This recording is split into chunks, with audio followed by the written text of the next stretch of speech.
Fast express రైళ్లలో సాధారణ బోగీలు పెంచాలంటూ మహబూబాబాద్ జిల్లా కేంద్రంలోని ప్రభుత్వ డిగ్రీ కళాశాలలో సాధారణ బోగీల సాధన సమితి కన్వీనర్ పరికి పండ్ల అశోక్ ప్రధాని నరేంద్ర మోడీకి కోటి లేఖల కార్యక్రమాన్ని ప్రారంభించారు.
ఈ సందర్భంగా ఆయన మాట్లాడుతూ తక్కువ ఛార్జీలతో తమ గమ్యస్థానాలకు సురక్షితంగా రైలు ప్రయాణంతో చేరుకోవచ్చనే నమ్మకం ప్రయాణికుల్లో ఉండేదని, రైల్వే శాఖ నడుపుతున్న సూపర్ ఫాస్ట్ ఎక్స్ప్రెస్ రైళ్లలో సాధారణ బోగీలు 2 ఉండటం వల్ల ప్రయాణికులు రైలు ఎక్కలేక నరకయాతన పడుతున్నారని ఆవేదన వ్యక్తం చేశారు.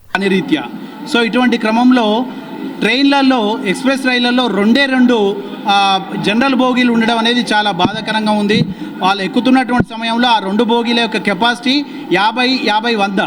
కానీ పెరిగిన జనాభాను అనుసరించి ఈ యొక్క ట్రైన్లలో ఉన్నటువంటి బోగీల్లో ప్రతి ట్రైన్లో 50 మంది ఎక్కుతూ ఉన్నారు.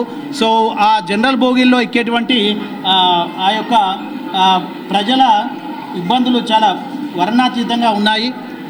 సాధారణ బోగీలలో ప్రయాణికులు కిక్కిరిసి ప్రయాణించడంతో ప్రాణాలు పోగొట్టుకున్న సందర్భాలు కోకొల్లలన్నారు. ప్రయాణికుల ప్రాణాలతో చెలగాటమాడుతున్న రైల్వే శాఖ సూపర్ ఫాస్ట్ ఎక్స్ప్రెస్ రైళ్లలో సాధారణ బోగీలను పెంచాలని, లేకుంటే ఆందోళన కార్యక్రమాలను ఉధృతం చేస్తామని హెచ్చరించారు. కాబట్టి ప్రతి ట్రైన్లో, ఎక్స్ప్రెస్ ట్రైన్లో 5 సాధారణ బోగీలు ఉండాలని చెప్పేసి ప్రధానమంత్రి గారికి దేశవ్యాప్త కోటి ఉత్తరాల కార్యక్రమాన్ని 28 రోజుల క్రితం మొదలుపెట్టడం జరిగింది. ఇప్పటికీ ఈ కార్యక్రమాన్ని తీసుకొని తెలంగాణలోనే 18 జిల్లాలు మరియు ఇటీవలనే సూరత్ వరకు కూడా వెళ్ళి రావడం జరిగింది. సో ప్రజలందరినీ కూడా కోరేది ఏంటంటే ప్రతి ఒక్కరు కూడా ఈ యొక్క కార్యక్రమాన్ని ముందుకు తీసుకుపోవాలి. ప్రతి ఒక్కరూ ప్రధానమంత్రి గారికి ఒక కార్డు ముక్క రాసి మీ యొక్క అభిప్రాయాల్ని, విజ్ఞప్తిని తెలియజేయాలి. రైల్వేస్ కూడా, ప్రధానమంత్రి గారు, రైల్వే శాఖ కూడా ఈ యొక్క ప్రజల యొక్క మినిమం నీడ్ అయినటువంటి ప్రతి రైల్లో 5 బోగీలు కనుక ఉన్నట్లయితే కాస్త సౌకర్యవంతంగా ఉంటుంది అని కోరుతా ఉన్నా. ఈ కార్యక్రమంలో కళాశాల అధ్యాపకులు, విద్యార్థులు పాల్గొన్నారు.